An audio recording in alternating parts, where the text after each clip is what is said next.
Hello students. Last term पे हमने KTG वाला पार्ट जस्ट स्टार्ट किया ही था। केटीजी में हमने अभी बहुत छोटी सी चीज़ देखी थी, आइडियल गैस इक्वेशन, उसको कैसे यूज़ करना है, उसके क्या क्या पॉसिबल फॉर्म होते हैं और आइडियल गैस एक्चुअल में क्या होती है, क्या क्या अजम्पशन फॉलो करती है। तो जो हमने कुछ अभी क्वेश्चन अटेम्प्ट किए थे वो बेसिकली आइडियल गैस इक्वेशन पे ही थे। जो पहला और बेसिक फॉर्म है जो हमें हमेशा याद होता है वो होता है P V equal to mu R T, जिसमें म्यू डिनोट कर रहा है नंबर ऑफ मोल्स। दूसरा फॉर्म था P V equal to capital N K T, जिसमें एन डिनोट करता है टोटल नंबर ऑफ मॉलिक्यूल्स। तीसरा फॉर्म हमने डिराइव किया था P M equal to rho R T, जिसमें एम होता है मॉलिकुलर मास, रो होती है गैस की डेंसिटी। इसके बेसिस पे हम कुछ क्वेश्चन सॉल्व कर रहे थे। उन्हीं क्वेश्चंस को आगे बढ़ाते हैं और केटीजी में फर्दर क्या क्या चीज़ें कंसिडर करनी है उस पर आते हैं। नेक्स्ट क्वेश्चन जो हमें हैंडल करना है वो ये है, at the top of a mountain, a thermometer reads 7 degrees Celsius and barometer reads 70 centimeter of mercury. At the bottom of the mountain, they read 27 degrees Celsius and 76 centimeter of mercury respectively. Compare the density of air at the top with that of the bottom. तो देखिए पहले question समझते हैं, क्या data दे रखा है, क्या चीज़ वो पूछना चाहता है, और फिर देखेंगे कि उस तक हम कैसे आ सकते हैं। जो हमने इक्वेशन सीखी है उनमें कौन सी इक्वेशन यहाँ पे हमारे काम की है। तो देखिए दो कंडीशन गिवन है। पहली, टॉप ऑफ द माउंटेन पे टेम्परेचर और प्रेशर। दूसरा, बॉटम ऑफ द माउंटेन के कॉरस्पॉन्डिंग टेम्परेचर और प्रेशर। और इसके बेसिस पे हमसे पूछ रहा है कि टॉप और बॉटम की डेंसिटीज का रेशियो क्या होगा। तो देखिए टेम्परेचर प्रेशर गिवन है और डेंसिटी वो हमसे रिलेट करवाना चाह रहा है। आइडियल गैस इक्वेशन में डेंसिटी एक ही फॉर्मूले में आती है, उसी फॉर्मूले से हम लोग स्टार्ट करते हैं फिर कि P M is equal to rho R T. अब ध्यान से देखिए, प्रेशर क्वेश्चन में गिवन है, एम एयर का मॉलिकुलर मास, जो एयर का molecular mass top of the mountain पे होगा एग्जैक्टली वही बॉटम ऑफ द माउंटेन पे होगा। तो बोला जा सकता है ये जो मॉलिकुलर मास है ये कांस्टेंट रहेगा। रो डेंसिटी, डेंसिटी का ही हमें कंपैरिजन करना है। आर यूनिवर्सल गैस कांस्टेंट, इसकी वैल्यू तो चेंज होती नहीं है। टी हो गया टेम्परेचर, माउंटेन के ऊपर और नीचे का टेम्परेचर हमें गिवन है। तो देखिए कंडीशंस ये हैं, टॉप ऑफ द माउंटेन के लिए हम लिखते हैं 1 के कॉरस्पॉन्डिंग हम टेम्परेचर T1 जानते हैं, प्रेशर P1 जानते हैं, डेंसिटी ρ1 तक हमारे पहुंचने की कोशिश है। बॉटम ऑफ द माउंटेन को कंडीशन 2 लिखते हैं, वहां का हम टेम्परेचर जानते हैं यानी कि T2, वहां का प्रेशर भी मेंशन्ड है P2, और वहां की डेंसिटी तक हम पहुंचने की कोशिश कर रहे हैं। इस इक्वेशन में अगर हम सारी कांस्टेंट टर्म्स को एक तरफ भेज दें और बाकी सब एक तरफ ले आए तो ये इक्वेशन हमारे लिए बन जाएगी। तो देखिए कांस्टेंट टर्म क्या क्या थी, आर और एम, आर और एम ये दोनों कांस्टेंट टर्म है, इसको उस तरफ भेजते हैं तो ये बन जाएगा P1 by ρ1 T1 should be equal to P2 by ρ2 T2, क्योंकि हमने अल्टीमेटली काम ये करा कि डेंसिटी और टेम्परेचर को इस साइड नीचे ले आए, m को उधर नीचे भेज दिया, तो बन जाता P divided by ρT should be equal to R by M which is a constant, यानी कि P1 by ρ1 T1 will be equal to P2 by ρ2 T2। हमें रेशियो कैलकुलेट करना है डेंसिटी का, टॉप इज टू बॉटम का। Top वाला data हमने 1 से डिनोट कर रखा है, तो डेंसिटी वाला अगर हम लिख लें, यानी कि इसको थोड़ा सा अगर मैं रीअरेंज कर लूं तो ये इस तरीके से बन जाएगा। तो देखिए ρ1 को सामने भेजते हैं और P2 और T2 को इधर ले आते हैं, तो ये वाली चीज बनेगी। देखिए P1 बाय T1 पहले से लिख रहा है, T2 ऊपर जाएगा, P2 नीचे आएगा, तो ये हो जाएगा multiplied by T2 by P2 should be equal to ρ1 सामने चला गया, ρ1 बाय ρ2। यही वैल्यू हमें कैलकुलेट करनी है।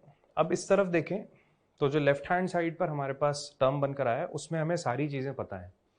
P1 की जगह हम रखेंगे 70, T1 क्वेश्चन में मेंशन करके रखा हुआ है 7 डिग्री सेल्सियस यानी कि 280 केल्विन, सारा डेटा SI यूनिट में चलाएंगे तो ये केल्विन, T2 300 केल्विन और P2 की जगह रख देंगे 76। प्रेशर को एक्चुअल में हमें पास्कल में कन्वर्ट करने की जरूरत नहीं है, क्योंकि जो कन्वर्जन फैक्टर है, जब हम प्रेशर को सेंटीमीटर से पास्कल में कन्वर्ट करेंगे तो ρgh वाली इक्वेशन लगाते, लेकिन जो कन्वर्जन फैक्टर है वो न्यूमरेटर और डिनोमिनेटर दोनों से कैंसिल हो जाना है, इसलिए हमने डायरेक्टली उसको अभी हाइट ऑफ मर्करी के टर्म्स में लिख लिया। तो यहाँ पे सिंपली डेटा सब्सटीट्यूट करने से हमारा आंसर कैलकुलेट होकर आ जाएगा। तो फेयर में इसकी कैलकुलेशन देख लेते हैं, बाकी स्टेप्स हम एग्जैक्टली यही फॉलो करने वाले हैं। आइडियल गैस इक्वेशन से देखिए हम यहाँ तक तो पहुंच गए थे कि P/ρT will be equal to constant, क्योंकि सामने आ गया R divided by molecular mass, वो अपने आप में कांस्टेंट होगा। तो टॉप और बॉटम के लिए हमने ये वाली चीज इक्वेट करी थी कि P1/ρ1 T1 should be equal to P2/ρ2 T2, ρ1/ρ2 यानी कि density at top divided by density at bottom, उसका ये एक्सप्रेशन भी हम बना चुके थे और यहाँ पे सिंपली वो वैल्यू सब्स्टिट्यूट कर दी। तो वैल्यू सब्स्टिट्यूट करने पे हमारा जो फाइनल आंसर कैलकुलेट होकर आएगा, यानी कि टॉप और बॉटम की जो डेंसिटी का रेशियो निकल कर आएगा, उसकी अप्रोक्सीमेट वैल्यू हो जाती है 0.9868। तो देखिए आंसर वगैरह तो कैलकुलेट होकर आ गया। हमें जो बात ध्यान देने की थी वो क्वेश्चन में ये थी कि हमसे डेंसिटी के बारे में पूछा गया है, और जैसे ही डेंसिटी वाली टर्म आ जाएगी, आइडियल गैस इक्वेशन का ये फॉर्म हमारे लिए सबसे ज़्यादा काम का हो जाता है, क्योंकि यही एक ऐसा फॉर्म है जिसमें आइडियल गैस में डायरेक्टली गैस की डेंसिटी भी इन्वॉल्व होती है। तो Pm इक्वल टू ρRT, बस इस इक्वेशन को आगे हम यूज करते गए और जो फाइनल आंसर तक पहुंचना था वहां तक हम ऑटोमेटिकली पहुंच जाते हैं। आगे कंटिन्यू करते हैं, नेक्स्ट क्वेश्चन समझते हैं। The number of oxygen molecules in a cylinder of volume 1 meter cube at a temperature 27 degree Celsius and pressure 13.8 pascals is, और साथ में हमें बोल्ट्जमैन कांस्टेंट की वैल्यू भी देखे रखी हुई है 1.38 इंटू 10⁻⁻23 जूल पर केल्विन। क्वेश्चन ध्यान से पढ़ लिया, अब इसके बाद समझते हैं क्वेश्चन में हमें क्या यूज करना है। देखिए हमसे नंबर ऑफ मॉलिक्यूल्स पूछ रहा है, नंबर ऑफ मॉलिक्यूल्स कितने होंगे। नंबर ऑफ मॉलिक्यूल्स तक पहुंचने के हमारे पास दो तरीके हैं। पहला, हम जो basic form of ideal gas equation है उसको यूज करें कि PV is equal to μRT, ठीक है। अगर उस इक्वेशन से हम लोग नंबर ऑफ मोल्स कैलकुलेट कर लें, क्योंकि मैं इक्वेशन है आपको लिख के बता देता हूं क्या कर रहे हैं। तो पहला जो हमारे पास ऑब्वियस तरीका है वो ये कि PV इक्वल टू μRT। देखिए इसमें प्रेशर गिवन है, वॉल्यूम गिवन है, R की वैल्यू हमें पता होती है, टेम्परेचर गिवन है, तो हम नंबर ऑफ मोल्स तक पहुंच सकते हैं। एक बार हमारे पास नंबर ऑफ मोल्स कैलकुलेट होकर आ जाए कि म्यू इक्वल टू, यानी कि number of moles equal to PV/RT, तो नंबर ऑफ मोल्स से नंबर ऑफ मॉलिक्यूल्स तक पहुंचना आसान होता है। काम सिर्फ ये करना है कि दोनों तरफ हम लोग एवोगैड्रोस नंबर से, यानी कि एवोगैड्रोस कांस्टेंट से मल्टीप्लाई कर देंगे, तो ये वाली चीज आ जाएगी नंबर ऑफ मॉलिक्यूल्स। एग्जैक्टली इस टाइप का क्वेश्चन हमने लास्ट टर्न पे भी किया था, जब पहले नंबर ऑफ मोल्स कैलकुलेट करके उसमें एवोगैड्रोस कांस्टेंट मल्टीप्लाई करके हम नंबर ऑफ मॉलिक्यूल्स तक पहुंच गए थे।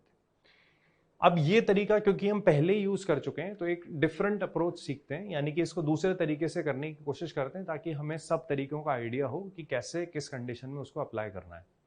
अब देखिए हमारे पास एक form of ideal gas equation ये भी है कि PV is equal to capital N KT, जिसमें कैपिटल N होता है नंबर ऑफ मॉलिक्यूल्स, और हम वहां से directly number of molecules he calculate कर सकते हैं। तो इस वाले तरीके से नो डाउट आंसर आ जाएगा, हमने पहले सॉल्व करके भी देखा है। अब एक सेकंड अप्रोच से इसको सॉल्व करते हैं कि PV is equal to NKT। Pressure given है 13.8, कुछ कन्वर्जन करने की जरूरत भी नहीं है। वॉल्यूम गिवन है 1 मीटर क्यूब SI यूनिट में, फिर से कोई कन्वर्जन नहीं करना। नंबर ऑफ मॉलिक्यूल्स हमें कैलकुलेट करने हैं, तो number of molecules will be equal to PV divided by KT। तो प्रेशर और वॉल्यूम के बारे में मैंने आपको बता दिया, एज इट इज डेटा उठा लेंगे।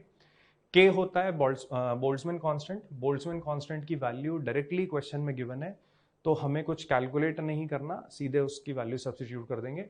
टेम्परेचर गिवन था 27 डिग्री सेल्सियस, यानी कि केल्विन में कन्वर्ट करके लिखेंगे उसको 300 केल्विन। तो यहाँ से डायरेक्टली भी हम लोग नंबर ऑफ मॉलिक्यूल्स कैलकुलेट कर सकते हैं। और अगर ये वाला तरीका हमें ज़्यादा पसंद नहीं आता तो बेसिक फॉर्म तो है ही सही कि पहले नंबर ऑफ मोल्स निकालेंगे, उसको एवोगैड्रोस नंबर से मल्टीप्लाई करके नंबर ऑफ मॉलिक्यूल्स तक आ जाएंगे। तो इसको फेयर में हम लोग इस वाले तरीके से देख लेते हैं। एग्जैक्टली वही इक्वेशन लिखी हुई है कि N is equal to PV divided by KT, pressure 13.8 pascal, volume 1, K की वैल्यू क्वेश्चन से एज इट इज उठा ली, टेम्परेचर हो गया 300 केल्विन। सॉल्व करने से जो आंसर आता है वो हो जाएगा 3.3 इंटू 10⁻21 मॉलिक्यूल्स। तो ये डायरेक्ट हमारा आंसर आ गया। आगे कंटिन्यू करते हैं। Next question, a cylinder contains 10 kg of gas at pressure 10⁻7 pascal, यानी कि newton per metre square. When final pressure is reduced to 2.5 into 10⁻6 Pascal, then quantity of gas taken out of the cylinder will be, temperature of the gas will be constant। देखिए question में बोल रखा है कि एक cylinder में, अब अगर हमने सिलेंडर कंसिडर कर लिया तो बोला जा सकता है कि जो गैस का वॉल्यूम होगा वो भी कांस्टेंट होगा। तो मैं यहीं पर लिख देता हूं कि volume will also be constant। Reason being क्योंकि हम एक सिलेंडर कंसिडर कर रहे हैं तो गैस का वॉल्यूम एग्जैक्टली सिलेंडर के बराबर होगा, यानी कि वॉल्यूम में कोई चेंज नहीं आने वाला। तो स्टार्टिंग में 10 kg ऑफ गैस हमने कंसिडर किया था और इनिशियल प्रेशर गिवन है, इसको मैं डिनोट कर देता हूं PI से, इनिशियल प्रेशर। फाइनल प्रेशर हमने 2.5 इंटू 10⁻6 कर दिया, इसको बोल देते हैं फाइनल प्रेशर PF।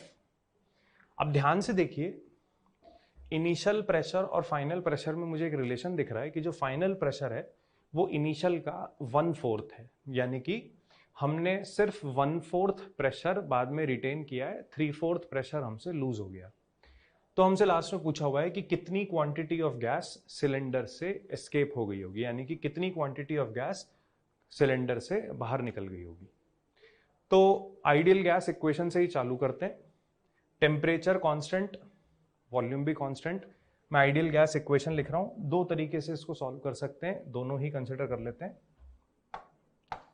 पहला, PV is equal to mu RT। अब देखिए प्रेशर हम लोग चेंज कर रहे हैं, वॉल्यूम कांस्टेंट, R कांस्टेंट और टेम्परेचर भी कांस्टेंट। इतनी बात हम लोग समझ गए। तो देखिए बोला जा सकता है कि अगर ये V, R और T कांस्टेंट है तो pressure will be directly proportional to number of moles. और किसी भी गैस के लिए बोला जा सकता है कि number of moles will be directly proportional to mass of the gas. जितने ज्यादा हम गैस के मोल्स कंसिडर करेंगे उतना ज्यादा गैस का मास भी होगा। ठीक है, तो मैं इसको ऐसे लिख देता हूं कि number of moles will be proportional to mass of the gas. ध्यान रखिएगा ये मॉलिक्यूलर मास नहीं है, ये गैस का टोटल मास है, क्योंकि मॉलिक्यूलर मास तो कांस्टेंट होता है। तो जितना ज्यादा नंबर ऑफ मोल्स होंगे उतना ज्यादा गैस का मास होगा। तो नंबर ऑफ मोल्स को अगर मैं साइड में हटा दूं तो ऐसा भी बोला जा सकता है कि इस कंडीशन में जबकि वॉल्यूम और टेम्परेचर कांस्टेंट रहते हैं तो pressure will be directly proportional to mass. जितना ज्यादा गैस का प्रेशर होगा डायरेक्टली प्रोपोर्शनल उतना ही मास होगा, यानी कि जितना ज्यादा प्रेशर उतना ज्यादा मास। अब फाइनल और इनिशियल प्रेशर में रिलेशन हमें दिख रहा है कि जो फाइनल प्रेशर है वो इनिशियल का 1/4 है। अगर हम प्रेशर को 1/4 कर रहे हैं तो डेफिनेटली मास भी 1/4 हो जाना चाहिए। तो प्रेशर अगर 1/4 हुआ तो मास भी 1/4 होने से हम बोल सकते हैं कि स्टार्टिंग में अगर 10 kg गैस हम कंसिडर कर रहे हैं तो बाद में सिर्फ उसका 1/4 यानी कि 2.5 kg गैस ही बचेगा। स्टार्टिंग में 10 kg गैस थी, फाइनली 2.5 kg गैस है। क्वेश्चन में हमसे पूछा हुआ है कितनी क्वांटिटी ऑफ गैस सिलेंडर से बाहर निकल गई होगी, तो मुझे डिफरेंस से समझ आ रहा है कि 7.5 kg गैस को हम सिलेंडर से बाहर निकाल चुके होंगे। तो यहां तक की बात हमें समझ आ गई होगी। हमने स्टार्ट किया आइडियल गैस इक्वेशन से, वॉल्यूम कांस्टेंट था, टेम्परेचर कांस्टेंट था, तो बोला जा सकता है कि pressure will be directly proportional to number of moles, और मोल्स वैसे ही डायरेक्टली प्रोपोर्शनल होते हैं मास ऑफ गैस के, तो pressure will be directly proportional to mass of the gas. Pressure अगर 1/4 कर दिया, इनिशियल से फाइनल आने में प्रेशर अगर 1/4 हो गया तो मास भी 1/4 रह जाएगा, यानी कि स्टार्टिंग में अगर हमने 10 kg से शुरू किया था तो फाइनल मास 2.5 kg होगा। इस दौरान जो मास कम हो गया वो हो गया 7.5 kg, और यही हमारा आंसर होगा क्योंकि पूछ रहा था what quantity of the gas will be taken out of the cylinder. Next question है, relation PV equal to RT is given for following condition for real gas. देखिए बिल्कुल बेसिक सा क्वेश्चन है, हमने इसके बारे में थोड़ा डिटेल में पढ़ा भी है, यानी कि इससे रिलेटेड जो कंडीशन हमने आपको बताई भी थी। क्वेश्चन में क्या पूछ रहा है वो देख लेते हैं। क्वेश्चन में पूछा जा रहा है कि किसी रियल गैस के लिए पीवी इक्वल टू आरटी वाली कंडीशन कब लगाई जा सकती है। तो देखिए रियल गैस में हमें आइडियल गैस इक्वेशन लगानी है, यानी कि हमसे क्वेश्चन में ये पूछ रहा है कि वो real gas under which conditions ideal gas की तरह बिहेव करेगी। तो हमने स्टार्टिंग में ही पढ़ा था कि रियल गैस आइडियल गैस की तरह एक पर्टिकुलर कंडीशन में ही बिहेव करती है जब टेम्परेचर ज्यादा हो, प्रेशर और डेंसिटी की वैल्यू कम हो, यानी कि high temperature and low pressure and low density. तो वही ऑप्शन बस हमें यहाँ पे ढूंढना है, तो वो ऑप्शन नंबर 3 मुझे दिख रहा है, high pressure and low density. Obviously यहाँ पे वो कहीं भी high temperature and low density, obviously कहीं भी यहाँ पे प्रेशर वाली वो कंसिडरेशन में नहीं ला रहा है, तो हमने प्रेशर वाला ऑप्शन देखा भी नहीं। तो high temperature and low density, ये बात हमें ध्यान रखनी है कि कोई भी रियल गैस आइडियल गैस की तरह एक स्पेसिफिक सेट ऑफ कंडीशन में ही बिहेव करती है। वो कंडीशन होती है high temperature, low pressure, low density. वो मुझे दिख गया ऑप्शन नंबर 3 में, ये वही वाला उसका आंसर हो गया। आगे बढ़ते हैं। देखिए जब हमने केटीजी स्टार्ट किया था तब मैंने आपको एक छोटा सा कंसिडरेशन बताया था कि आइडियल गैस क्या होती है। आइडियल गैस वो गैस होती है जो हर पॉसिबल टेम्परेचर पर, अब ऑब्वियसली बात है 0 केल्विन से ऊपर, जो हर पॉसिबल टेम्परेचर पर एक आइडियल गैस इक्वेशन को फॉलो करे, दूसरा सारे गैस लॉज को फॉलो करे। अब वो गैस लॉज क्या होते हैं वो हम यहां से स्टार्ट कर रहे हैं कि कौन कौन से गैस लॉ हमें कंसिडर करने हैं। तो पहला जो मुझे लॉ दिख रहा है वो है बॉयल्स लॉ। देखिए इन सबको स्टार्ट करने से पहले एक छोटी सी चीज हम यहीं पे और कंसिडर कर लेते हैं कि इन लॉज में हमें क्या क्या करना है, क्या बातें ध्यान में रखनी है। तो देखिए इन लॉज को स्टार्ट करने से पहले हम लोग ऑलरेडी आइडियल गैस इक्वेशन पढ़ चुके हैं, तो आगे का काम देखिए ये है कि हमें इनमें से कोई लॉ एक्चुअल में याद नहीं रखना, हमारा सारा काम आइडियल गैस इक्वेशन से ही हो जाता है। कैसे, इस लॉ के थ्रू समझ लेते हैं, आगे वही चीज जितने भी लॉज हैं उसमें अप्लाई करते चलेंगे। तो समझने के लिए मैं स्टार्टिंग में यहाँ पर आइडियल गैस इक्वेशन लिख लेता हूँ। आइडियल गैस इक्वेशन का जो बेसिक फॉर्म है वो ये है कि PV is equal to mu R T. ये बात हमें ऑलरेडी ध्यान है। इस इक्वेशन के हेल्प से हम जितने भी लॉज आगे देखने वाले हैं, चाहे वो बॉयल्स लॉ हो या कोई भी और दूसरे टाइप का लॉ हो, वो सारे इस अकेली इक्वेशन की हेल्प से हैंडल हो सकते हैं। तो हमें इनके स्टेटमेंट अलग से याद रखने की जरूरत नहीं होती। अब क्या करना है देखिए, स्टेटमेंट पढ़ते हैं और देखते हैं कि आइडियल गैस इक्वेशन उसको कैसे हैंडल करती है। बॉयल्स लॉ ये बोलता है कि according to it, for a given mass of an ideal gas at constant temperature, the volume of a gas is inversely proportional to its pressure। ठीक है, बॉयल्स लॉ का स्टेटमेंट ये है कि किसी गिवन मास ऑफ गैस के लिए constant temperature पर गैस का जो वॉल्यूम होता है वो इनवर्सली प्रोपोर्शनल होता है उसके प्रेशर के। अब इतना सब याद नहीं रखेंगे, रेफरेंस के लिए हमने स्टार्टिंग में आइडियल गैस इक्वेशन लिख ली, इसी आइडियल गैस इक्वेशन की हेल्प से आगे चीजों को कंसिडर करते हैं। अब देखिए क्या क्या चीजें हमें कांस्टेंट रखनी है फॉर अ गिवन मास, यानी कि मास फिक्स्ड है। अगर मास फिक्स्ड है तो बोला जा सकता है कि नंबर ऑफ मोल्स फिक्स्ड है। ठीक है, म्यू चेंज नहीं होगा। आर यूनिवर्सल गैस कांस्टेंट, ये तो वैसे ही कांस्टेंट होता है। और बॉयल्स लॉ में बोल रखा है कि टेम्परेचर गैस का कांस्टेंट रहना चाहिए,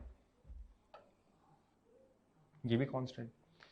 तो देखिए PV equal to mu R T, और म्यू आर टी अपने आप में कांस्टेंट चीज हो गई, यानी कि जो राइट हैंड साइड वाली टर्म है वो ओवरऑल कांस्टेंट है। तो यही बोला जा सकता है कि पीवी इज अ कांस्टेंट। कोई भी आइडियल गैस अगर कांस्टेंट टेम्परेचर पर रहेगी तो बोला जा सकता है उसकी प्रेशर और वॉल्यूम का जो प्रोडक्ट होगा वो कांस्टेंट हो जाएगा। अगर इन दोनों का प्रोडक्ट कांस्टेंट है तो मैं ये भी बोल सकता हूं कि pressure will be inversely proportional to volume. और देखिए बॉयल्स लॉ में लास्ट में यही बोला हुआ है कि volume is inversely proportional to its pressure. वो चीज हमने यहां से भी लिख दी। तो हमें बॉयल्स लॉ याद नहीं रखना, हमें बस आइडियल गैस इक्वेशन से ये चीज पता लग जाएगी कि अगर किसी गिवन अमाउंट ऑफ गैस का टेम्परेचर कांस्टेंट है तो राइट हैंड साइड पूरी कांस्टेंट हो गई, यानी कि प्रेशर और वॉल्यूम का प्रोडक्ट कांस्टेंट, तो pressure will be inversely proportional to its volume. अब देखिए इस रिलेशन के बेसिस पे, यानी कि प्रेशर अगर इनवर्सली प्रोपोर्शनल टू वॉल्यूम है तो हम और क्या क्या कंक्लूजन निकाल सकते हैं। कंक्लूजन एक तो ये हो गया, यहां तक तो हम पहुंच ही गए। दूसरा, प्रेशर और वॉल्यूम का अगर प्रोडक्ट कांस्टेंट, इसका मतलब P1 V1 will be equal to P2 V2। उस गैस के इनिशियल स्टेट का जो प्रेशर और वॉल्यूम का प्रोडक्ट है वो फाइनल स्टेट के भी प्रेशर और वॉल्यूम के प्रोडक्ट के बराबर होगा। और हमें क्या चीजें कंसिडर करनी है बॉयल्स लॉ के अंडर, यानी कि इस पर्टिकुलर कंडीशन के अंदर हम कुछ ग्राफ बनाना चाहते हैं। अब देखिए ग्राफ हमारे लिए इंपॉर्टेंट होते हैं क्योंकि जो भी ग्राफ हम यहाँ पे भी सीखेंगे वो सारे ग्राफ एज इट इज, एक एक ग्राफ, सारे graph as it is thermodynamics में हमारे यूज होते हैं। ठीक है, तो इसके बेसिस पे हम जितने भी ग्राफ अभी सीखना चाह रहे हैं उनको बहुत ही लॉजिकली, बहुत आसान तरीके से सीखेंगे ताकि याद कुछ ना रखना पड़े, क्योंकि वही चीज एज इट इज थर्मोडायनेमिक्स में हर छोटी छोटी क्वेश्चन में, हर छोटी छोटी बात में यूज हुआ करेगी। तो वो ग्राफ जो है उनको कंसिडर करना स्टार्ट करते हैं। अब देखिए स्टार्ट करने से पहले प्रेशर और वॉल्यूम का जो प्रोडक्ट है वो ध्यान रखना है कांस्टेंट है। तो जो हम पहला ग्राफ बनाने वाले हैं वो प्रेशर और वॉल्यूम के बीच में ही है। देखिए प्रेशर और वॉल्यूम का प्रोडक्ट अगर कांस्टेंट है तो बोला जा सकता है कि जैसे जैसे हम प्रेशर को बढ़ाएंगे गैस की वॉल्यूम कम होती जाएगी, और जैसे जैसे प्रेशर कम करेंगे वॉल्यूम बढ़ती जाएगी, क्योंकि इन दोनों का प्रोडक्ट तो हमें कांस्टेंट रखना ही है। तो उसका जो ग्राफ आता है वो इस तरीके से एक रेक्टेंगुलर हाइपरबोला वाला ग्राफ आता है कि जैसे जैसे आप प्रेशर बढ़ाते जाओगे वैसे वैसे वॉल्यूम कम होती जाएगी, और जैसे जैसे हम प्रेशर कम करते जाएंगे वैसे वैसे वॉल्यूम की वैल्यू बढ़ती जाएगी। तो पीवी ग्राफ अगर हम किसी भी टेम्परेचर कांस्टेंट वाले प्रोसेस का बना लें तो वो ग्राफ एक रेक्टेंगुलर हाइपरबोला बनकर आता है। ये ग्राफ हमारे लिए स्पेशली काफी इंपॉर्टेंट है क्योंकि हम आगे जाके फेस करेंगे कि जब थर्मोडायनेमिक्स वाला चैप्टर आएगा तो उसमें कहीं भी अगर आइसोथर्मल प्रोसेस का नाम आ जाए तो उसका पीवी ग्राफ हमेशा एक रेक्टेंगुलर हाइपरबोला ही बनता है। आइसोथर्मल प्रोसेस यानी कि एक ऐसा प्रोसेस जिसका टेम्परेचर कांस्टेंट चले, तो हर केस में वहां पर एक पीवी ग्राफ जब बनाएंगे तो वो रेक्टेंगुलर हाइपरबोला ही आया करेगा। नेक्स्ट ग्राफ देखिए पीवी वर्सेस वी का। वाई एक्सिस पे हमें रखना है प्रेशर और वॉल्यूम का प्रोडक्ट। प्रेशर और वॉल्यूम का जो प्रोडक्ट है वो वैसे ही अपने आप में हो गया कांस्टेंट। तो वाई एक्सिस वाली चीज तो कांस्टेंट हो गई, आप एक्स एक्सिस वाली चीज यानी कि वॉल्यूम को आप चाहे कितना ही बदलते रहें तो जो ग्राफ आएगा वो हॉरिजॉन्टल स्ट्रेट लाइन आ जाएगा। आप वॉल्यूम की वैल्यू कुछ भी कर दीजिए, प्रेशर और वॉल्यूम का जो प्रोडक्ट है वो तो कांस्टेंट चल रही है।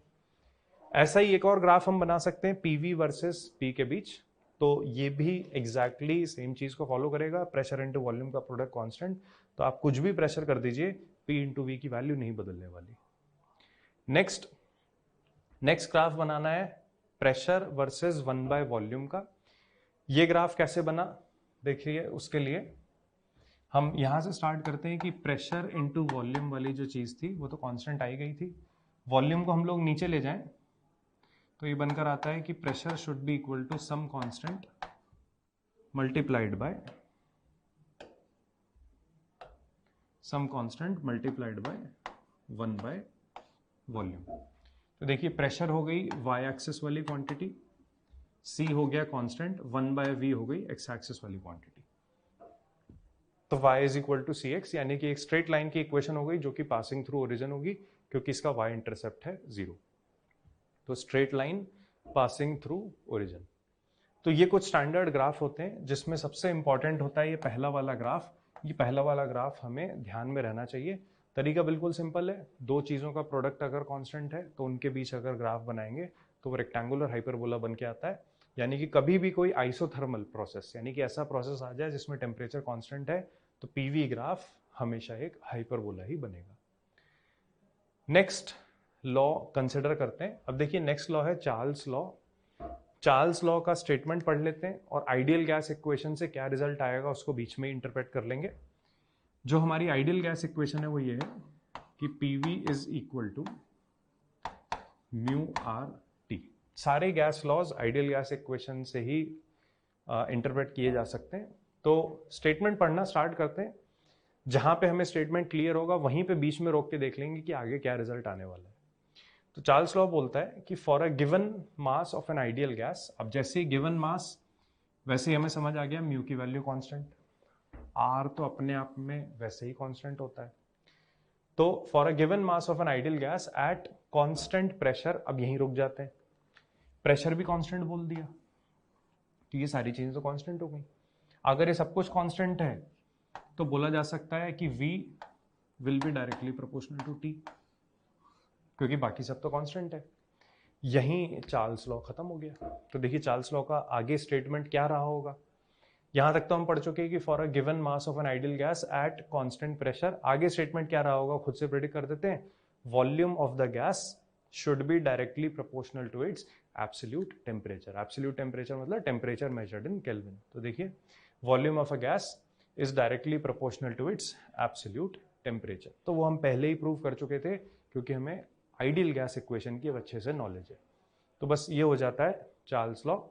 अगर वॉल्यूम टेम्परेचर के डायरेक्टली प्रोपोर्शनल है तो उसके बेसिस पे हम वो आगे वाला रेशियो भी समझ गए कि V1 by V2 should be equal to T1 by T2। वो सिंपली यहां से आ जाता है। जैसा हमने बॉयल्स लॉ के केस में कुछ ग्राफ बनाए थे वैसे ही ग्राफ हमें चार्ल्स लॉ के केस में बनाने। चीज बिल्कुल आसान ही है, तो एक एक करके वो ग्राफ कंसिडर कर लेते हैं। देखिए सबसे पहले हो गया वॉल्यूम वर्सेस टेम्परेचर का ग्राफ, तो उसमें कोई परेशानी है ही नहीं। Volume should be equal to number of moles into R divided by P into T. ये जो ब्रैकेट में चीजें लिख रही हैं तो सारी कांस्टेंट हो गई। तो फिर बोला जा सकता है कि ये तो ग्राफ हो गया y equal to some constant into x का, यानी कि एक straight line passing through origin. तो वॉल्यूम वर्सेस टेम्परेचर का ग्राफ बनकर आ गया straight line passing through origin. Next graph consider कर लेते हैं। देखिए नेक्स्ट का ग्राफ है v by T versus v का। अब यहां पे y एक्सिस पे हमें रखना है v बाई टी। एक जो चीज पहले ही हम लोग देख चुके हैं वो ये कि v by T will be equal to ideal gas equation ही हम लिख रहे हैं mu R divided by P. ये जो म्यू आर बाय पी है इसको हम प्रूव कर चुके हैं कि तो कांस्टेंट है, यानी कि v बाय टी एक कांस्टेंट क्वांटिटी आ गई। तो अब मैं x एक्सिस पे कुछ भी रखूं v बाय टी, यानी कि y एक्सिस वाली क्वांटिटी तो कांस्टेंट ही चलनी है। तो फिर से एक हॉरिजॉन्टल स्ट्रेट लाइन। अगला ग्राफ कंसिडर कर लेते हैं v by T versus t। Same logic same graph, y axis वाली क्वांटिटी कांस्टेंट है। अब आप टेम्परेचर को कितना भी कर दीजिए लाइन तो हॉरिजॉन्टल ही आनी है। अगला अब है v बाय टी। तो देखिए हम v बाय टी का ग्राफ ऑलरेडी एक बार बना चुके हैं, लेकिन वो ग्राफ था एब्सोल्यूट टेम्परेचर के साथ, यानी कि जब हम टेम्परेचर रखते थे केल्विन में। अब हम रख रहे हैं टेम्परेचर को डिग्री सेल्सियस में। तो चेंज बस इतना सा करना है। देखिए अभी भी ये तो बोल ही सकते हैं कि volume directly proportional to temperature होगी, लेकिन जहां आपकी बार 0 केल्विन आएगा वहां पे टेम्परेचर डिग्री सेल्सियस में चला जाएगा -273, क्योंकि 0 Kelvin is equal to -273 degree Celsius. तो जो पहले straight line passing through origin थी, अब वो ओरिजिन पे कट ना करके यहाँ नेगेटिव एक्स एक्सिस पे कट किया करेगी। बाकी लाइन का पैटर्न बिल्कुल वैसा ही चलने वाला है। और ये नेक्स्ट वाली चीज हो गई कि वॉल्यूम इनटू 1 बाय टेम्परेचर, ये वाला जो ग्राफ बनकर आएगा वो फिर से एक हाइपरबोलिक ग्राफ बनेगा। तो वाला लॉजिक भी बिल्कुल सेम है कि वॉल्यूम और 1 बाय टेम्परेचर का जो प्रोडक्ट है वो कांस्टेंट है। कांस्टेंट कैसे आया, देखिए अभी जस्ट थोड़ी देर पहले हमने लिखा था कि v by T is a constant. Constant की वैल्यू थी mu R by P. v by T को हम ऐसे भी लिख सकते हैं volume into 1 by temperature will be a constant. तो दो चीजों का प्रोडक्ट अगर कांस्टेंट है तो बोला जा सकता है उनके बीच जो ग्राफ बनकर आएगा वो रेक्टेंगुलर हाइपरबोला बनेगा। तो ये लास्ट वाला ग्राफ हो गया v वर्सेस 1 बाय टी का। तो जितने भी हमने ग्राफ बनाए उसमें ये वाला ग्राफ हमारे लिए स्पेशली इंपॉर्टेंट है, वॉल्यूम वर्सेस टेम्परेचर का, जो कि हो जाता है straight line passing through origin. Next consider करते हैं गे-लुसेक्स लॉ। इसको भी देखिए बिल्कुल वैसे ही आइडियल गैस इक्वेशन से हैंडल करते हैं। पहले आइडियल गैस इक्वेशन लिख लेते हैं, आगे जो रिजल्ट आएगा बीच में ही कंक्लूड कर लेंगे। PV is equal to mu RT। अब लॉ को पढ़ना स्टार्ट करते हैं। For a given mass of an ideal gas at constant volume, बस यही खत्म, इसके आगे हमें पढ़ना ही नहीं, आगे का रिजल्ट हम खुद ही बता देंगे। फॉर अ गिवन मास यानी कि number of moles constant, R तो कांस्टेंट होता ही है, वॉल्यूम भी उसने बोल रखा है आप कांस्टेंट कर दीजिए। तो अगर वॉल्यूम भी कांस्टेंट हो गई तो बोला जा सकता है कि pressure will be directly proportional to temperature. तो यहीं पे गे-लुसेक्स लॉ खत्म हो जाता है, आगे का स्टेटमेंट हम खुद कंप्लीट कर देंगे। For a given mass of an ideal gas at constant volume, pressure will be directly proportional to its absolute temperature. तो pressure is directly proportional to its absolute temperature. और अगर ये डायरेक्टली प्रोपोर्शनल है तो फिर से हम वैसी एक रेशियो वाली चीज बना के यानी कि इक्वालिटी में बना के लिख सकते हैं कि P1 by P2 will be equal to T1 by T2। तो ये यहाँ पे खत्म हो गया गे-लुसेक्स लॉ। इस पे बेस्ड कुछ ग्राफ हैं, उनको एक एक करके कंसिडर कर लेते हैं। तो देखिए पहला ग्राफ बन के आ रहा है प्रेशर और टेम्परेचर के बीच।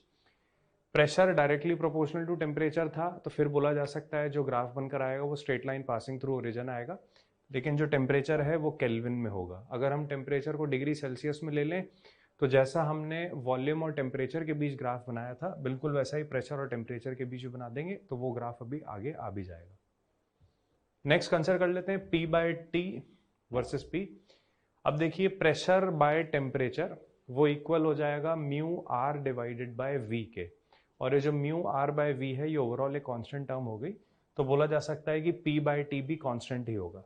अगर P बाय T कांस्टेंट हो गया तो अब आप एक्स एक्सिस वाली क्वांटिटी की वैल्यू कुछ भी रख दीजिए, इसकी वैल्यू नहीं बदलने वाली, यानी कि वापस आ जाएगा एक हॉरिजॉन्टल स्ट्रेट लाइन।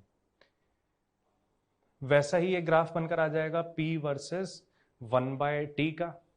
हम बोल चुके हैं कि जो P बाय T है यानी कि प्रेशर बाय टेम्परेचर है वो तो कांस्टेंट होगा ही सही।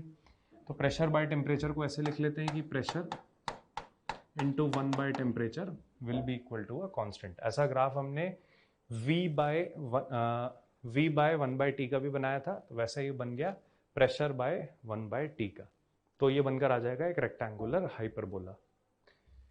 P by T versus temperature का ग्राफ वही चीज, P बाय T अपने आप में कांस्टेंट तो उसकी वैल्यू कभी चेंज नहीं होगी, तो horizontal straight line irrespective of आप एक्स एक्सिस पे क्या रखते हो। और यही आ गया टेम्परेचर इन केल्विन से temperature in degree Celsius. Straight line तो आएगी लेकिन आपकी बार ओरिजिन से पास नहीं करेगी, क्योंकि जहां पे टेम्परेचर 0 केल्विन होगा वहां पर हम बोलेंगे डिग्री सेल्सियस में हो जाएगा -273 डिग्री सेल्सियस। तो ये कुछ बेसिक ग्राफ हैं वो हो गए। नेक्स्ट, जितना हमने अभी तक सीख लिया यानी कि ग्राफिकल वाला पार्ट जो हमने सीखा है उसको इस क्वेश्चन में अप्लाई करने की कोशिश करते हैं। अब देखिए क्वेश्चन क्या है, हमें 4 ग्राफ दे रखे हैं, प्रेशर वर्सेस वॉल्यूम, और उन ग्राफ का पैटर्न दे रखा है। इन ग्राफ के बेसिस पे हमें बताना है कि कौन सा ग्राफ इनमें कौन से ऑप्शन से मैच करता है। तो एक एक करके कंसिडर करते हैं। देखिए पहला वाला ग्राफ है प्रेशर वर्सेस वॉल्यूम का। प्रेशर वर्सेस वॉल्यूम का जो ग्राफ है वो मुझे हाइपरबोलिक शेप का दिख रहा है। ऐसा हमने सीखा था कि प्रेशर वर्सेस वॉल्यूम अगर हाइपरबोलिक है इसका मतलब P into V must be a constant, और प्रेशर और वॉल्यूम का प्रोडक्ट अगर कांस्टेंट हो गया तो बोला जा सकता है कि टेम्परेचर कांस्टेंट होगा। तो ये वो वाला ग्राफ है जिसका टेम्परेचर कांस्टेंट होगा। तो देखिए टेम्परेचर कांस्टेंट वाला ऑप्शन दे रखा है R, तो डेफिनेटली A मैच होने वाला है R के साथ। नेक्स्ट आगे बढ़ते हैं। अगला देखिए ग्राफ दे रखा है P वर्सेस V का। P वर्सेस V का इस तरीके से एक स्ट्रेट लाइन है पासिंग थ्रू ओरिजिन। ये कोई भी स्टैंडर्ड ग्राफ नहीं है जो हमने बनाया, ना तो ऐसा कोई ग्राफ हमने बॉयल्स लॉ में बनाया, ना ऐसा कोई ग्राफ हमने चार्ल्स लॉ या गे-लुसेक्स लॉ में बनाया। तो ये एक जनरल ग्राफ है जिसके बेसिस पे हमें देखना है कि कौन सा ऑप्शन मैच होने वाला है। तो देखिए जैसे जैसे ये प्रोसेस चल रहा होगा हमें समझ आ रहा है कि प्रेशर की वैल्यू भी बढ़ रही है और वॉल्यूम की वैल्यू भी बढ़ रही है। अब ऑप्शन कंसिडर कर लेते हैं। P वाला बोल रहा है वॉल्यूम इज कांस्टेंट, वो गलत हो गया, हमें समझ आ रहा है वॉल्यूम बढ़ रही है। Q बोल रहा है वॉल्यूम इज इंक्रीजिंग, तो ये बात यहाँ पे सही है, तो B डेफिनेटली Q के साथ तो मैच हो गई। बाकी ऑप्शन ही पढ़ लेते हैं। Temperature is constant. देखिए प्रेशर और वॉल्यूम अगर दोनों बढ़ने लगे तो टेम्परेचर पे कैसे कमेंट कर सकते हैं? आइडियल गैस इक्वेशन से चालू करते हैं कि PV is equal to mu RT। अगर प्रेशर और वॉल्यूम दोनों की वैल्यू बढ़ने लगे तो बोला जा सकता है for a given mass of gas temperature को भी बढ़ना ही पड़ेगा। यानी कि अगर नंबर ऑफ मोल्स कांस्टेंट है, R तो कांस्टेंट होता ही है, तो इन दोनों की वैल्यू बढ़ने की वजह से टेम्परेचर भी बढ़ेगा। तो इस प्रोसेस में डेफिनेटली टेम्परेचर की वैल्यू बढ़ती, तो R ऑप्शन तो मैच नहीं होता। लास्ट में बोल रखा है प्रेशर इज कांस्टेंट, ये भी गलत हो गया, हम क्लेम कर चुके हैं कि प्रेशर बढ़ रहा है, तो B डेफिनेटली मैच होगा Q के साथ। B will match to Q। ये सेकंड नंबर का ग्राफ हम कंसिडर कर चुके हैं। थर्ड वाले पर आते हैं। देखिए थर्ड वाले में प्रेशर वर्सेस वॉल्यूम ग्राफ है और हॉरिजॉन्टल स्ट्रेट लाइन दिख रही है। हॉरिजॉन्टल स्ट्रेट लाइन का मतलब आप किसी भी पर्टिकुलर वॉल्यूम पे चले जाइए, प्रेशर की वैल्यू हमेशा उतनी रहेगी। यानी कि सिंपली बोला जा सकता है प्रेशर विल बी कांस्टेंट। तो बाकी सारे ऑप्शन हमें समझ में आए गए। वॉल्यूम इज कांस्टेंट गलत, वॉल्यूम इज इंक्रीजिंग, तो वॉल्यूम इंक्रीजिंग ये बात ठीक है। टेम्परेचर इज कांस्टेंट गलत। Next pressure is constant. तो दोनों ऑप्शन इसमें मैच किए जा सकते हैं, यानी कि जो सी वाला ग्राफ है वो Q के साथ भी मैच करेगा, साथ के साथ वो S के साथ भी मैच करेगा। तो C matches to Q, volume is increasing और प्रेशर इज कांस्टेंट, तो C matches with Q as well as S। आखिरी वाले ऑप्शन पर आते हैं। तो देखिए आखिरी वाले ऑप्शन में एक वर्टिकल स्ट्रेट लाइन दे रखी है। वर्टिकल स्ट्रेट लाइन का मतलब आप प्रेशर की कुछ भी वैल्यू रखिए, उसके कॉरस्पॉन्डिंग वॉल्यूम कभी चेंज नहीं होनी। तो डायरेक्टली बोला जा सकता है इस केस में प्रेशर बढ़ रहा होगा लेकिन वॉल्यूम कांस्टेंट होगी। ऑप्शन देख लेते हैं। वॉल्यूम इज कांस्टेंट, यही वाला सही मिल गया। वॉल्यूम इज इंक्रीजिंग गलत। टेम्परेचर इज कांस्टेंट गलत, क्योंकि हम वॉल्यूम कांस्टेंट रखते हुए अगर प्रेशर बढ़ाएंगे तो टेम्परेचर भी बढ़ेगा। और लास्ट में प्रेशर इज कांस्टेंट, ये भी गलत। तो डी मैच करता है पी के साथ। तो बस अब इसमें से हम सही ऑप्शन छांट लेंगे। ए मैच कर रहा है आर के साथ, तो ए मैच करा आर के साथ, फर्स्ट गलत, थर्ड यहां तक गलत। बी मैच कर रहा है क्यू के साथ, सेकंड वाले ऑप्शन पर ही आगे बढ़ते हैं क्योंकि अभी तक वही पॉसिबिलिटी सही दिख रही है। तो बी मैच कर रहा है क्यू के साथ। अच्छा, इसमें ये मैं आपको पहले ही प्रूव कर चुका था कि अगर वॉल्यूम बढ़ रहा होगा और प्रेशर भी बढ़ रही होगी तो टेम्परेचर की वैल्यू बढ़ेगी। तो इसमें देखिए बी के साथ क्यू और आर दोनों दे रखे हैं। आर में है टेम्परेचर इज कांस्टेंट, तो ये वाली चीज गलत हो गई। बी सिर्फ और सिर्फ मैच कर सकता है क्यू के साथ, आर वाला ऑप्शन उसका गलत होगा। तो ये वाली चीज मुझे दिख रही है, ये गलत आ गई, ये ऑप्शन यहां पे नहीं होना चाहिए था। फिर सी मैच कर रहा है क्यू और एस के साथ, सी मैच कर रहा है क्यू और एस के साथ। डी मैच कर रहा है पी के साथ। देखिए आर वाले ऑप्शन में क्या है, आर वाला ऑप्शन फिर से कह रहा है टेम्परेचर इज कांस्टेंट, और मैंने आपको यहां पर फिर बोला था कि कांस्टेंट वॉल्यूम पे अगर हम प्रेशर बढ़ाते चलें तो टेम्परेचर की वैल्यू भी बढ़ेगी। तो ये ऑप्शन भी गलत हो गया, यानी कि सेकंड ऑप्शन भी ओवरऑल गलत होगा। सही जो हमारा आंसर होगा नन, और ये जो सही की है यानी कि जो सही मैचेस हैं वो मैंने यहाँ पे लिख रखे हैं। A matches with R, B matches with Q, C matches with Q and S, और डी मैचेस विद पी। ठीक है, ये सारी वो चीजें हो गई। कौन कौन सी चीजें किस पे डिपेंड करती हैं, जो हमारा आंसर आएगा वो ओवरऑल नन आ जाना है। नेक्स्ट क्वेश्चन पर आते हैं। तो देखिए नेक्स्ट क्वेश्चन ये है, find the correct relation in the given PV diagram. देखिए इंपॉर्टेंट क्वेश्चन है, बिल्कुल आसान क्वेश्चन है लेकिन इंपॉर्टेंट क्वेश्चन है। थर्मोडायनेमिक्स में ऐसी चीजें हम कई बार फेस करते हैं। तो देखिए पीवी ग्राफ दे रखा है जिसमें एक गैस से एक प्रोसेस हमने करवाया टेम्परेचर T1 पर, दूसरा प्रोसेस करवाया टेम्परेचर T2 पर। हमसे ये पूछा जा रहा है कि T1 और T2 के बीच में क्या रिलेशन होगा। ग्राफ का नेचर देख के मुझे समझ आ रहा है कि अगर P और V के बीच में ऐसे हाइपरबोलिक शेप बनने लग जाए, यानी कि कांस्टेंट टेम्परेचर प्रोसेस रहा होगा, यानी कि इस लाइन पर, इस ग्राफ पर अगर हम मूव करें, इस कर्व पर मूव करें तो टेम्परेचर T1 चेंज नहीं होगा। इस कर्व पर मूव करें तो टेम्परेचर कांस्टेंट रहेगा T2, वो चेंज नहीं होगा। हमें बस इतना कमेंट करना है कि T1 और T2 में आपस में रिलेशन क्या है। तो उसी रिलेशन को ढूंढते हैं। आइडियल गैस इक्वेशन की हमें हेल्प लेनी पड़ेगी। तो ideal gas equation is equal to PV, यानी कि ideal gas equation is PV is equal to mu R T. अब शुरू करते हैं। देखिए, आप या तो वॉल्यूम को कांस्टेंट मान लीजिए, यानी कि या तो वॉल्यूम को रेफरेंस मान लीजिए या प्रेशर को रेफरेंस मान लीजिए। मैं दोनों ही तरीकों से आपको करके बता देता हूं। पहले मैं वॉल्यूम को रेफरेंस लेके करता हूं, यानी कि एक वर्टिकल लाइन उठा लीजिए ऐसे, इस तरीके से ऊपर, ठीक है। ये हमने वर्टिकल लाइन बना ली। अब देखिए, इस वर्टिकल लाइन का इंटरप्रिटेशन क्या हुआ कि जैसे जैसे हम इस लाइन पे ऊपर बढ़ेंगे, वॉल्यूम की वैल्यू तो कांस्टेंट रहने वाली है, लेकिन ऊपर चलने पे प्रेशर लगातार बढ़ता जा रहा होगा। तो एक जगह हमने इसको कट किया, यहाँ पर कर्व को, इसके कॉरस्पॉन्डिंग जो प्रेशर है उसको बोलते हैं P1। एक हमने इसको यहाँ पे कट किया, इसके कॉरस्पॉन्डिंग जो प्रेशर है उसको बोलते हैं P2। मुझे क्लियरली समझ आ रहा है कि जैसे जैसे हम ऊपर की तरफ बढ़ेंगे, यानी कि इस डायरेक्शन में जा रहे होंगे, वैसे वैसे P1 will be less than P2, यानी कि P2 will be greater then P1। अब आइडियल गैस इक्वेशन से फाइनल आंसर पे कमेंट कर देते हैं। अगर वॉल्यूम हमने कांस्टेंट रखा हुआ है और वॉल्यूम कांस्टेंट रखते रखते हम प्रेशर की वैल्यू बढ़ाने लगे, तो डेफिनेटली टेम्परेचर की वैल्यू भी बढ़ेगी। इसका मतलब अगर मैं ऊपर की तरफ जाऊंगा, यानी कि फर्स्ट वाले कर्व से सेकंड वाले कर्व की तरफ जाऊंगा, तो प्रेशर बढ़ने की वजह से टेम्परेचर भी बढ़ गया होगा, और टेम्परेचर बढ़ गया इसका मतलब T2 will be greater then T1। तो ये जो थर्ड वाला ऑप्शन है, ये हमारा सही आंसर हो जाएगा कि T2 will be greater then T1। ये तो इसको सॉल्व करने का तरीका हुआ वॉल्यूम को रेफरेंस मान के। हालांकि ये फुल प्रूफ तरीका है, इसमें कोई गलती नहीं है। ऑल्टरनेट तरीका भी हम ढूंढ सकते हैं कि हम वॉल्यूम की जगह प्रेशर को रेफरेंस मान लें, तो उससे भी कंसिडर करते हैं कि मान लेते हैं हमने प्रेशर की जगह वॉल्यूम की जगह प्रेशर को रेफरेंस लिया। तो अब करेंगे क्या, एक हॉरिजॉन्टल लाइन खींचेंगे ताकि जो प्रेशर, यानी कि हमारा रेफरेंस है, वो कांस्टेंट बना रहे। तो अब ऐसे एक हॉरिजॉन्टल लाइन बनाते हैं।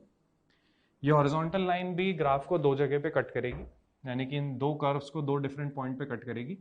ये जो पहली जगह कट किया, इसके कॉरस्पॉन्डिंग वॉल्यूम को मैं नाम देता हूं V1। दूसरी जगह कट किया, इसके कॉरस्पॉन्डिंग वॉल्यूम को नाम देते हैं V2। आइडियल गैस इक्वेशन तो हमेशा चाहिए, PV is equal to mu R T. अब देखिए, जैसे जैसे हम इस हॉरिजॉन्टल लाइन पे आगे बढ़ रहे हैं, प्रेशर पे क्या इफेक्ट पड़ा, प्रेशर है कांस्टेंट। वॉल्यूम पे क्या इफेक्ट पड़ा, वॉल्यूम बढ़ती जा रही है, यानी कि जब हम V1 से V2 पे आएंगे तो वॉल्यूम बढ़ेगी। अब आते हैं आइडियल गैस इक्वेशन पे। प्रेशर कांस्टेंट रखते हुए हमने वॉल्यूम बढ़ाया।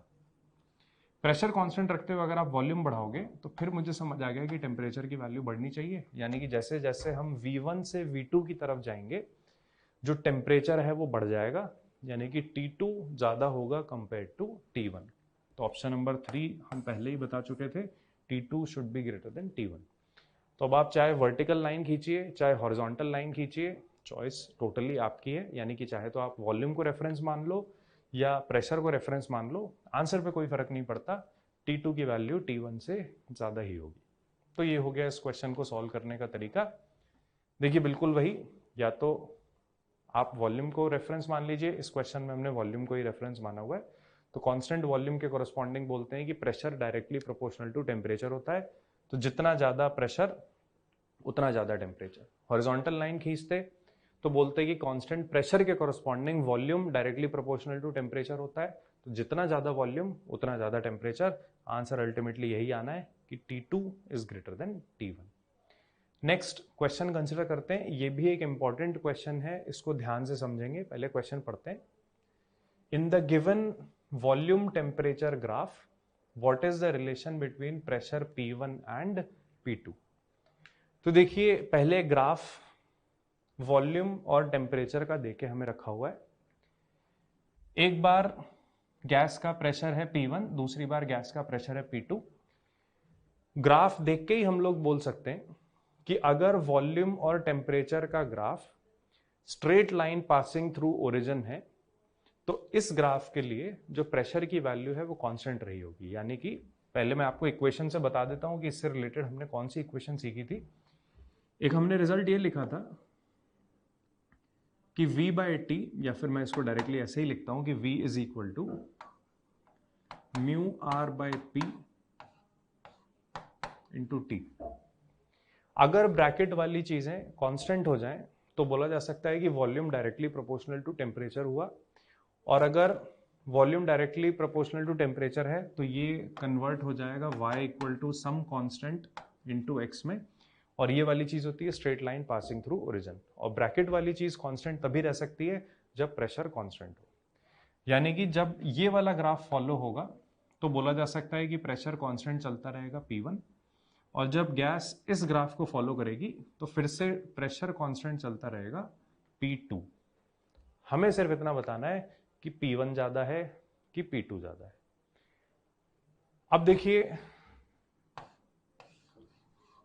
इसी से शुरुआत करते हैं। अल्टीमेटली है तो वो आइडियल गैस इक्वेशन ही, बस हमने प्रेशर वाली चीज को नीचे भेज दिया।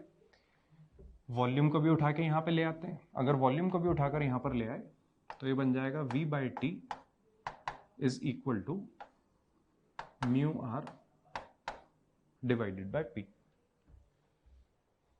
ये जो चीज है overall mu R by P, ये कांस्टेंट हो गया। v बाय टी क्या है, बस हमें जैसे ही इसका इंटरप्रिटेशन समझ आएगा बोल देंगे, वैसे ही क्वेश्चन खत्म हो गया। ग्राफ है वॉल्यूम वर्सेस टेम्परेचर का, तो y एक्सिस वाली quantity divided by x axis वाली क्वांटिटी देती है स्लोप। तो v बाय टी एक्चुअल में लिख रहा है स्लोप। म्यू आर यानी कि नंबर ऑफ मोल्स और यूनिवर्सल गैस कांस्टेंट, इसका प्रोडक्ट तो कांस्टेंट ही होगा। तो मैं इक्वालिटी को प्रोपोर्शनैलिटी में चेंज कर देता हूं, प्रेशर डिनोमिनेटर में लिख रहा है तो बोल देंगे slope will be inversely proportional to pressure. Slope inversely proportional to pressure मतलब जिस केस में स्लोप की वैल्यू ज्यादा होगी उसका प्रेशर ऑब्वियसली कम होगा। तो इनमें मुझे क्लियरली दिखाई दे रहा है कि P2 वाला जो ग्राफ है उसका स्लोप ज्यादा है।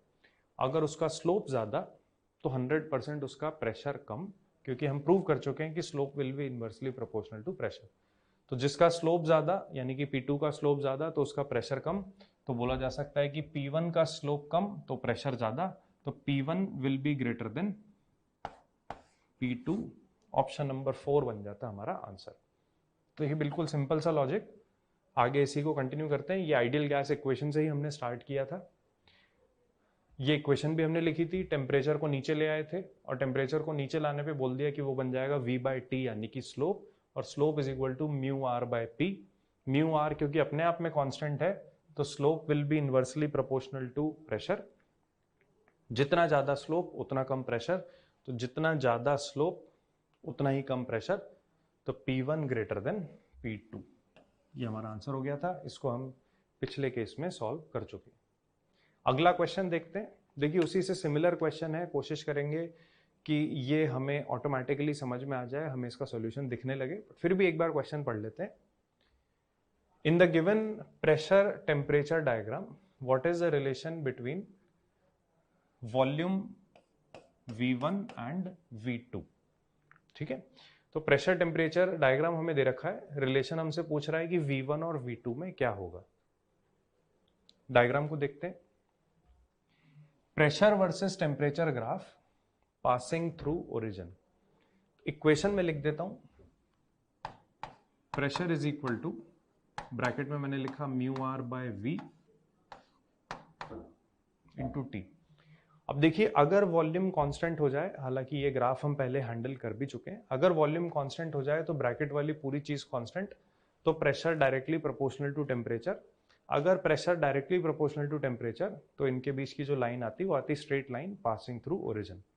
वैसा ही ग्राफ दे रखा है। इसका मतलब हमने कंक्लूड कर लिया कि जब हम इस ग्राफ में मूव करेंगे तो जो वॉल्यूम है V1 वो कांस्टेंट रहेगा, और जब इस वाले ग्राफ पर मूव करेंगे तो वॉल्यूम V2 वो भी कांस्टेंट रहेगा। हमें कमेंट करना है V1 और V2 में क्या रिलेशन होगा। P बाय टी का ग्राफ दे रखा है। टेम्परेचर को अगर मैं नीचे ले आऊं तो ये बन जाएगा P बाई टी। और मुझे अब समझ आ गया है कि P बाई टी एक्चुअल में इस ग्राफ का स्लोप बता देगा, और P बाई टी की वैल्यू किसके बराबर आ गई, म्यू आर बाय वी। तो slope is equal to mu R by V. Mu R तो इसमें कांस्टेंट ही हो गया, तो slope should be inversely proportional to volume. Exactly वैसे ही जैसे हमने लास्ट क्वेश्चन किया था, जितना ज्यादा स्लोप की वैल्यू होगी उतना कम उसका वॉल्यूम होगा। तो ज्यादा स्लोप है V2 के केस में, तो V2 का अगर स्लोप ज्यादा, इसका मतलब V2 वॉल्यूम कम हो गई, तो V1 should be greater than V2। फिर से मुझे फोर्थ ऑप्शन समझ आ गया, V1 should be greater than V2। Exactly वैसे इसको सॉल्व करके रखा हुआ है। Slope mu R by V, mu R constant, तो slope inversely proportional to volume, जितना छोटा स्लोप उतनी बड़ी वॉल्यूम, तो V1 greater than V2। Next, ये देखिए हमारे लिए काफी इंपॉर्टेंट क्वेश्चन है। ये क्वेश्चन अभी तो हम यहां पे इसको सीखेंगे कैसे करना है, बाकी ये चीज काफी यूज होती है जब हम थर्मोडायनेमिक्स करेंगे, और थर्मोडायनेमिक्स में स्पेशली जब एक ग्राफ की हेल्प से दूसरी ग्राफ बनाना होता है ताकि हम कोई एक गिवन फिजिकल क्वांटिटी कैलकुलेट कर पाए। तो कैसे यूटिलिटी आएगी वो तो थर्मोडायनेमिक्स में ही सीखेंगे। अभी मुझे ये सीखना है कि इस क्वेश्चन को अटेम्प्ट कैसे करना है। तो क्वेश्चन पहले पढ़ लेते हैं, पर मैं आपको बता रहा हूं ये हमारे लिए एक इंपॉर्टेंट क्वेश्चन है। क्वेश्चन क्या है, plot pressure volume and volume temperature graph corresponding to the pressure temperature graph for an ideal gas as shown in the figure, explain your answers। तो देखिए क्वेश्चन स्टार्ट करते हैं। करना क्या है, हमें एक प्रेशर टेम्परेचर ग्राफ गिवन है। प्रेशर टेम्परेचर ग्राफ पे कुछ हमने प्रोसेस चला रखे हैं, यानी कि एक साइक्लिक प्रोसेस मुझे दिखाई दे रही है, A to B, B to C, C to D and again D to A। इस प्रेशर टेम्परेचर ग्राफ के करस्पॉन्डिंग हमें दो ग्राफ बनाने, एक प्रेशर वर्सेस वॉल्यूम का, दूसरा वॉल्यूम वर्सेस टेम्परेचर का। अब ग्राफ कैसे बनाते हैं उसको कंसिडर करते हैं। तो देखिए पहला ग्राफ हम लोग कंसिडर करने वाले हैं पीवी ग्राफ। अब ग्राफ स्टार्ट करने से पहले कुछ चीजें हमें आइडेंटिफाई करनी है कि कौन से प्रोसेस में क्या क्या पैरामीटर्स कांस्टेंट हैं। तो देखिए सबसे पहला प्रोसेस है A to B। A to B जाने पर मुझे दिख रहा है टेम्परेचर कांस्टेंट।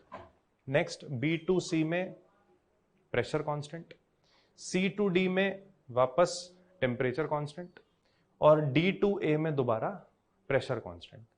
तो temperature, pressure, temperature, pressure, constant.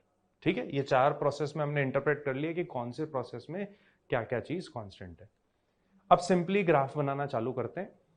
एक ग्राफ मैं आपको पहले पूरा बना के दिखा देता हूं। अज्यूम करते हैं हम लोग स्टार्ट कर रहे हैं पीवी ग्राफ से।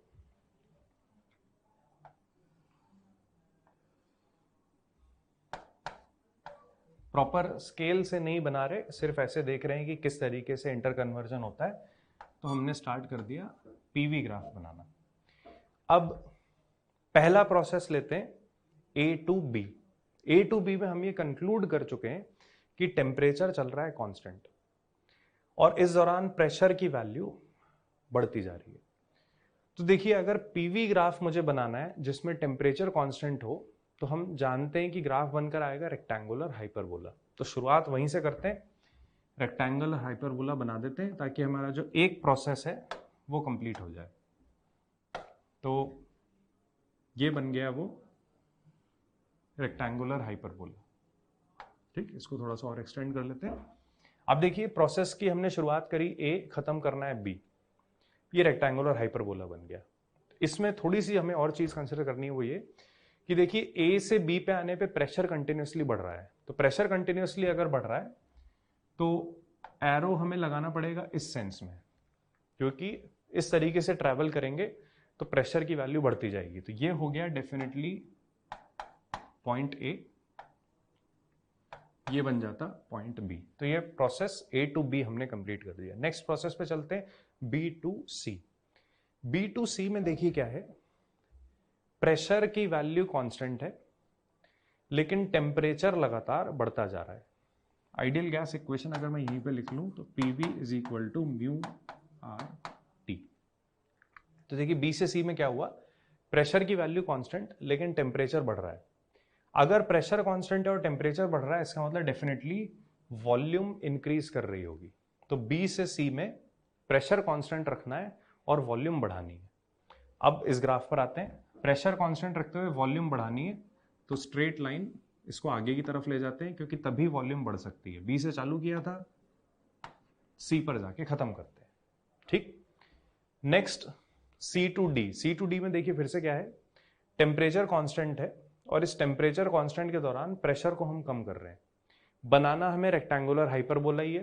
रेक्टेंगुलर हाइपरबोला चालू करना है पॉइंट सी से, तो ये बन गया वो रेक्टेंगुलर हाइपरबोला, ठीक है। अब देखिए सी से डी पे आने पे टेम्परेचर कांस्टेंट था, लेकिन प्रेशर की वैल्यू लगातार कम हो रही है। प्रेशर की वैल्यू कम हो रही है तो एरो लगा देंगे इस तरीके से, ये बन गया पॉइंट डी, क्योंकि नीचे आने पे प्रेशर लगातार कम हो रहा है। आखिरी process D to A. D to A पे प्रेशर कांस्टेंट रखना है, तो अब तो वहां पे बात बिल्कुल सिंपल सी रह गई कि डी से ए जब आएंगे तो प्रेशर कांस्टेंट रहेगा। तो प्रेशर कांस्टेंट रखते हुए यानी कि हॉरिजॉन्टल स्ट्रेट लाइन से इसको जोड़ देते हैं। ये हमारा ग्राफ कंप्लीट हो गया। बाकी जो पैरामीटर्स हैं देखिए वो भी इसमें कवर हो जाएंगे। डी टू ए आने पे प्रेशर कांस्टेंट था, टेम्परेचर कम हो रहा था। आइडियल गैस इक्वेशन से देखिए प्रेशर कांस्टेंट है, अगर टेम्परेचर कम हो रहा है तो वॉल्यूम भी कम हुआ होगा। ये जो हमने हॉरिजॉन्टल स्ट्रेट लाइन बनाई, इसमें भी वॉल्यूम कम ही हो रहा था। तो देखिए ये एक ग्राफ कंप्लीट हो गया। प्रोसेस बिल्कुल सिंपल सा होता है, आप एक एक प्रोसेस को टारगेट करिए, यानी कि ए टू बी पहले आपने टारगेट करा, उसमें देखा कौन से पैरामीटर चेंज हो रहे हैं, कौन से कांस्टेंट है, और आइडियल गैस इक्वेशन की हेल्प से उसकी इक्वेशन हमने, यानी कि उसका जो कर्व है वो हमने कंप्लीट कर दिया। तो ये बन गया पीवी ग्राफ। बिल्कुल इसी लॉजिक से अब आगे कंटिन्यू करेंगे वीटी ग्राफ। तो नेक्स्ट कंसिडर करते हैं, ये सारे प्रोसेस मैंने आपको समझा दिए थे। ए से बी में टेम्परेचर कांस्टेंट था, बी से सी में प्रेशर, सी से टू डी में टेम्परेचर, और वापस डी टू ए में प्रेशर कांस्टेंट था। पहला वाला ग्राफ हम इस तरीके से बना भी चुके थे, देखिए बिल्कुल प्रॉपर स्केल से बनाया हुआ ग्राफ है। और ये जो हमने रफ ग्राफ बनाया था ये इस तरीके से आया था, तो पैटर्न हमें मोर और लेस समझ आ गया। इन साइड्स पे बनेंगे रेक्टेंगुलर हाइपरबोला, और वर्टिकल ये ऊपर और नीचे बनेगी स्ट्रेट लाइन। तो देखिए बिल्कुल वही हो गया, A to B, B to C, C to D, और लास्ट में D to A. Next process जो हमें, यानी कि जो नेक्स्ट ग्राफ हमें बनाना था, वो नेक्स्ट ग्राफ था वॉल्यूम वर्सेस टेम्परेचर का। तो देखिए वॉल्यूम वर्सेस टेम्परेचर का ग्राफ मैं डायरेक्टली यहां से भी ले सकता हूं, या फिर जो हमने ये पीवी ग्राफ बना लिया हम वहां से भी उसको कन्वर्ट कर सकते हैं। तो वहीं से कन्वर्ट करते हैं, क्योंकि रेफरेंस के लिए पीवी ग्राफ मेरे पास यहीं पे बना हुआ है। पहले कंसिडर करते हैं क्या क्या पैरामीटर्स हैं और वीटी ग्राफ में वो किस तरीके से आएंगे। तो पहला वाला प्रोसेस था A to B. A to B में टेम्परेचर चल रहा है कांस्टेंट। अब टेम्परेचर कांस्टेंट रखते हुए हमें प्रेशर की वैल्यू बढ़ानी है। टेम्परेचर कांस्टेंट रखते हुए प्रेशर बढ़ेगा तो वॉल्यूम अपने आप कम होगा। तो देखिए यहीं से स्टार्ट करते हैं, ये फेयर वाला ग्राफ है, इसमें एक एक पार्ट समझ लेते हैं क्या है। सबसे पहले हम आए थे ए टू बी, इसमें टेम्परेचर कांस्टेंट था और वॉल्यूम की वैल्यू कम हो रही है। देखिए ए से बी पर आने पे वॉल्यूम कम हो रही है। तो वीटी ग्राफ में अगर टेम्परेचर कांस्टेंट, तो वर्टिकल स्ट्रेट लाइन बननी है जो कि नीचे की तरफ आनी चाहिए, क्योंकि हमें वॉल्यूम को लगातार कम करना है। नेक्स्ट प्रोसेस था B to C. B to C में देखिए प्रेशर की वैल्यू कांस्टेंट है और वॉल्यूम लगातार बढ़ रही है। वीटी ग्राफ में अगर प्रेशर कांस्टेंट करना है तो आती है straight line passing through origin. तो जब हम बी से सी पहुंच गए तो एक straight line passing through origin बनानी है। अब सवाल यह है कि वो लाइन ओरिजिन की तरफ आए या ओरिजिन से दूर जाए, तो वो डिसाइडिंग फैक्टर है वॉल्यूम। तो देखिए बी से सी आने पे वॉल्यूम की वैल्यू बढ़ रही है, इसलिए हम लाइन को ओरिजिन से दूर ले गए ताकि वॉल्यूम की वैल्यू इंक्रीज होने लगे। तो इस तरीके से बी टू सी डिसाइड हो गया। नेक्स्ट प्रोसेस है C to D. C to D में फिर से टेम्परेचर कांस्टेंट था। अगर टेम्परेचर कांस्टेंट था तो डेफिनेटली वहां पे एक वर्टिकल लाइन आनी है, क्योंकि टेम्परेचर हमें ओवरऑल चेंज नहीं करना। सी टू डी में देखिए वॉल्यूम की वैल्यू लगातार बढ़ रही है, क्योंकि हम एक्स एक्सिस में आगे की तरफ शिफ्ट कर रहे हैं, तो वर्टिकल लाइन ऊपर की तरफ जाएगी तभी वॉल्यूम बढ़ेगा। आखिरी process D to A. D to A में देखिए फिर से प्रेशर की वैल्यू कांस्टेंट है। तो प्रेशर की वैल्यू कांस्टेंट है तो वीटी ग्राफ में वो चीज बनेगी straight line passing through origin. तो डी टू ए वो उसको हम ज्वाइन कर देते विद अ स्ट्रेट लाइन, जिसको आगे एक्सट्रापोलेट करें तो वो ओरिजिन से निकलती। D2A में आप लोग देख सकते हैं वॉल्यूम की वैल्यू कम हो रही है, तो जब हम यहाँ पे D2A आएंगे तो भी वॉल्यूम की वैल्यू कम होती दिखाई देती है। तो ये हो गया एक ग्राफ को दूसरे ग्राफ में कन्वर्ट करने का तरीका। ये हमारे लिए काफ़ी इंपॉर्टेंट चीज़ होती है, जैसा कि मैं आपको बोल चुका हूँ कि ये थर्मोडायनेमिक्स में काफ़ी फ्रीक्वेंटली हमारे यूज़ हुआ करे।